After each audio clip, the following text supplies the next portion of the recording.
Okay, we're going to start the work session now, and this is about the Hotel Overlay District and amendment to the comprehensive plan. Hi, Valerie, how are you? Good, how are you? Okay. Everybody here, everybody's here, and we do have some people from the public here, loyal residents who stuck it out because we had a rain delay. So. Yeah, sorry. I was up in Kingston at another meeting, so. No, that's quite all right. So the whole purpose of this is really just to help the board understand where we're going. Tonight, you had earlier introduced the two local laws, one for the comprehensive plan and one for the zoning amendments, both geared toward changing your regulations for hotels in the village. And the concept that would come up collectively among prior discussions with the board and Valerie was to go ahead and have an overlay zone for hotels. As you can see from the materials that we sent to you, there was an attachment that had a zoning map in which it indicated where the zoning overlay was going to be going. Now, for the most part of that zoning area, hotels are already permitted. So this is not really a huge change for the village.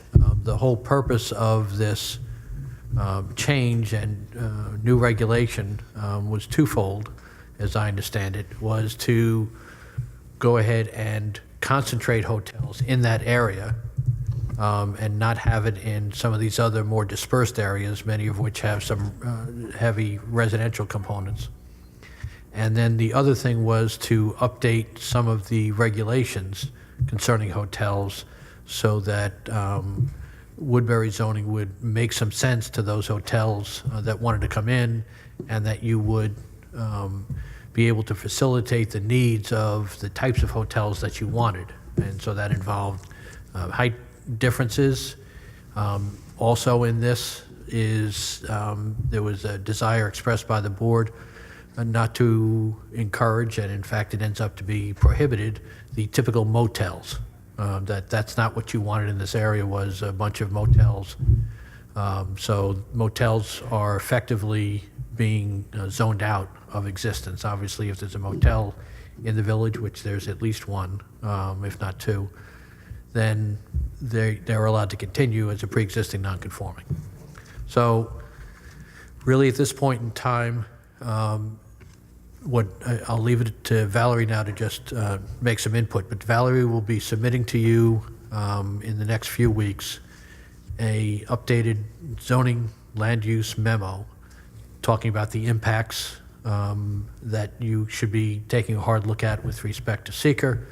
And we also will have a traffic report from John Collins of Mazer to go ahead and sort of give his opinion with respect to what impact, if at all, this new zoning will have on traffic in the area. As I said, almost the entire area is already allowed zoning, so that it doesn't change the traffic from what presently is zoned for versus the new zoning. So it would just be that those additional areas, small areas that, new areas that will be allowed to have it in the LIO, and then there are other areas in the village that will no longer have hotels, so that kind of balance will be studied by the traffic engineer. Thank you. Thank you.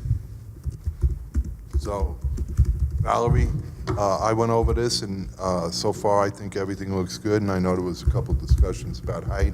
The consensus of the board was to allow for, to have a 60-foot limit and to allow equipment on the roof. Extend that to maybe, 64 feet or whatever. Right. But the livable space or the occupied space would only be up to like 60 feet. So is there anything else that you could add to what we already went over? Or?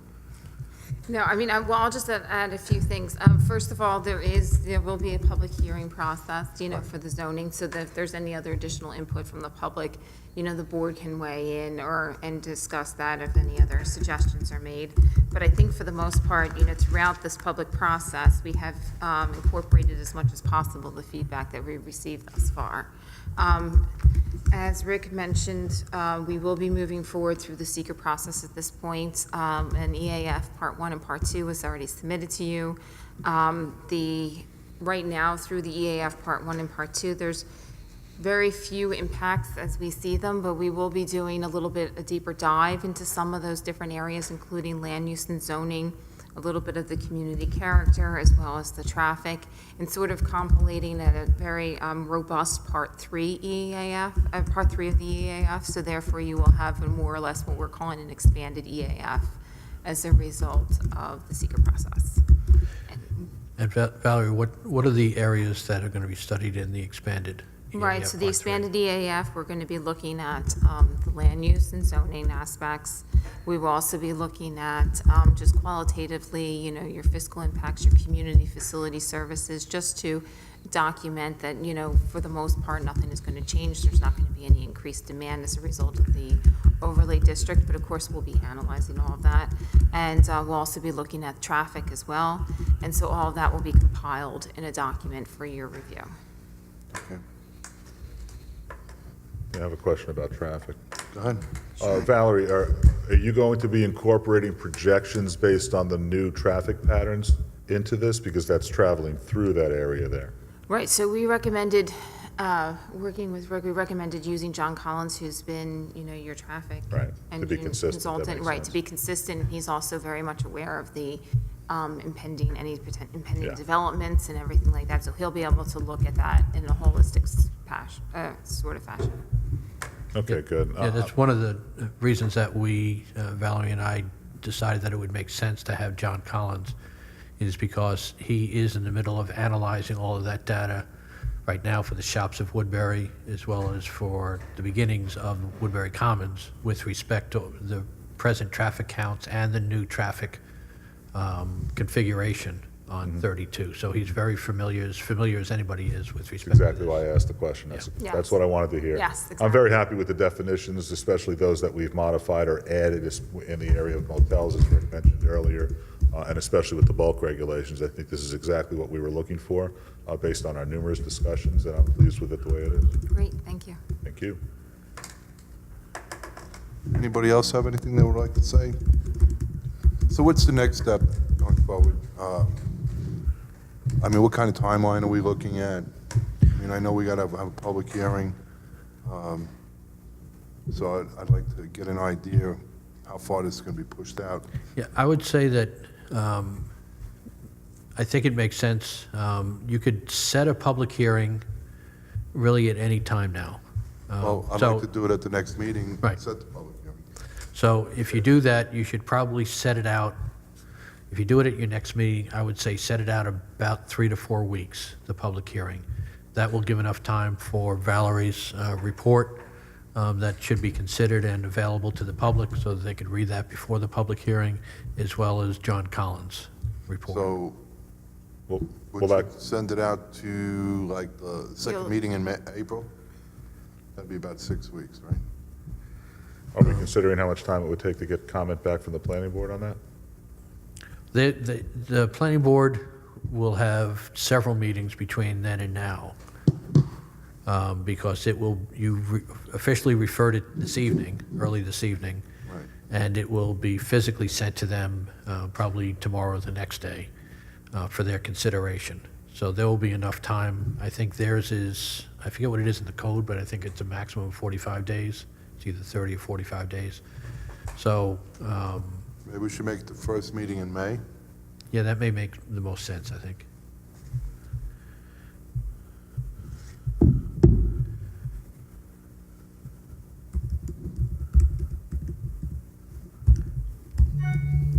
And we'll also need to send out notification to the planning board, for the county planning board. 239 The review? planning board, we will be submitting that. Okay. almost immediately to them for the planning department. And so they'll be back within 30 days. So they will get the seeker that you recognize tonight, that you have the full EAF form, as well as the local laws, the use table, and the zoning map change. And you will see, that's one of the things that you will see that's referenced in one of the local laws and attached to the zoning amendment is, this is an overlay zone. You don't have a lot of overlay zones. No. And so one way to handle it is just talk about textually what the bulk requirements would be for that. Kelly decided, and I thought it was a good idea, she actually has prepared a document that you're familiar with, Gary is, the planning board is, and that is a use table. So she did a hotel overlay district use table, talking about all the different uses, the way you normally see them, and then the bulk requirements for height and setback and things like that. So you'll see that is attached to the zoning local law, and so that will all be discussed as well. It's So- basically referencing the different sections in our village code now for lot width, front yard, side yard, et cetera.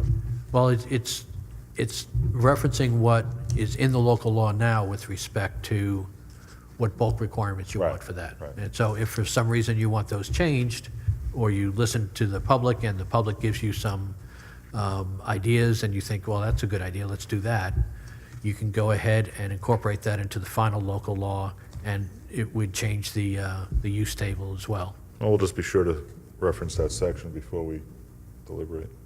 Yeah, the sections you're looking at are actually sections within the. 310.7.1, Yeah, the yeah. local law here, yeah.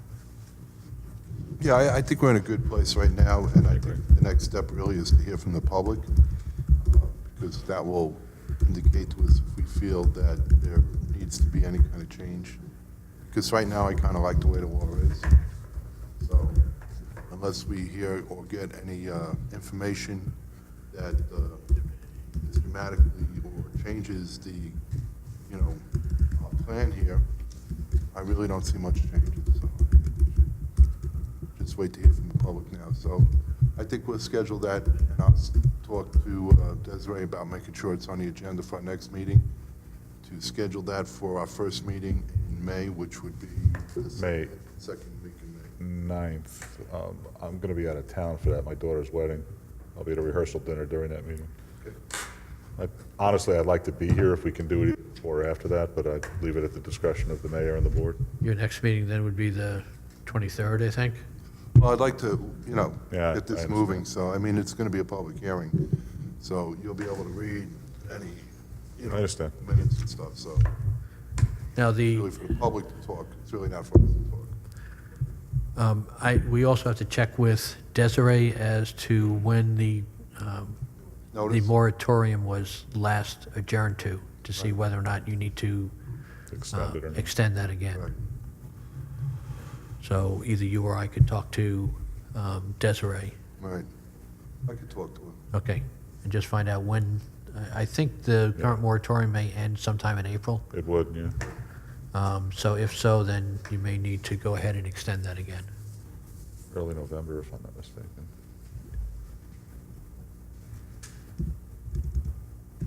Extend it to him. No, I'm saying I'm pretty sure the last moratorium was in early November, before Yeah, it Thanksgiving. was. I think it was. Did it for 6 months. Yeah.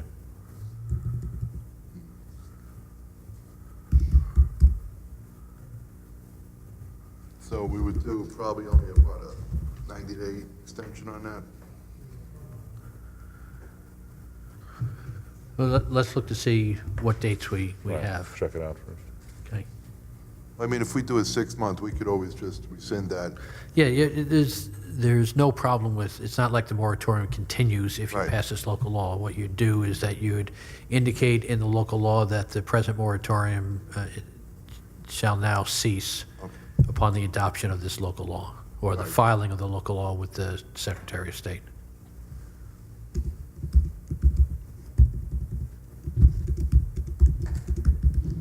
Okay, does anybody have anything that they want to add? Gonna go with the 9th, though? May 9th? Yeah. Well, unless something changes, I mean, I'd like to go with the public hearing on the 9th, even though Tim will be at his daughter's wedding, having a good time. That's all right. 10 weeks.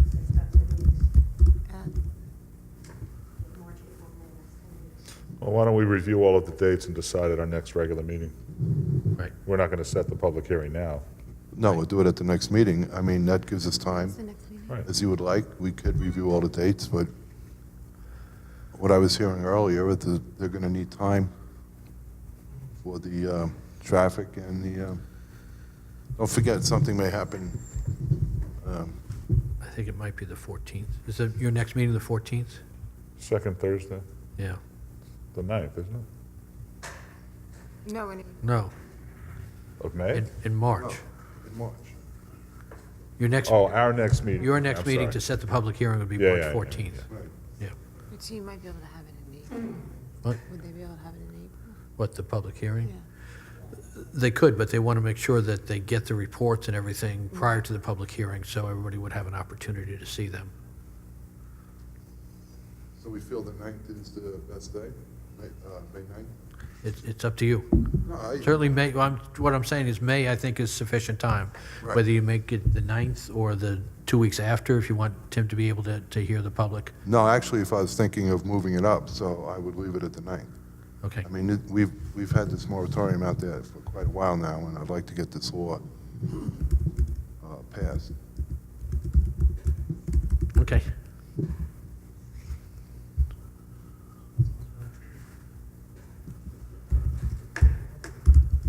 I got nothing else. I'm good. Anybody? All right, thank you. I guess we're done. So, okay, we're going to just close the Anything public else? hearing. No. Okay. Unless you have anything, Rick? No, I don't have anything further. You mean the work Okay. session? So, we're done. Okay, just, you need to close the work session. I'll make a motion to close the work session. All in favor? Aye.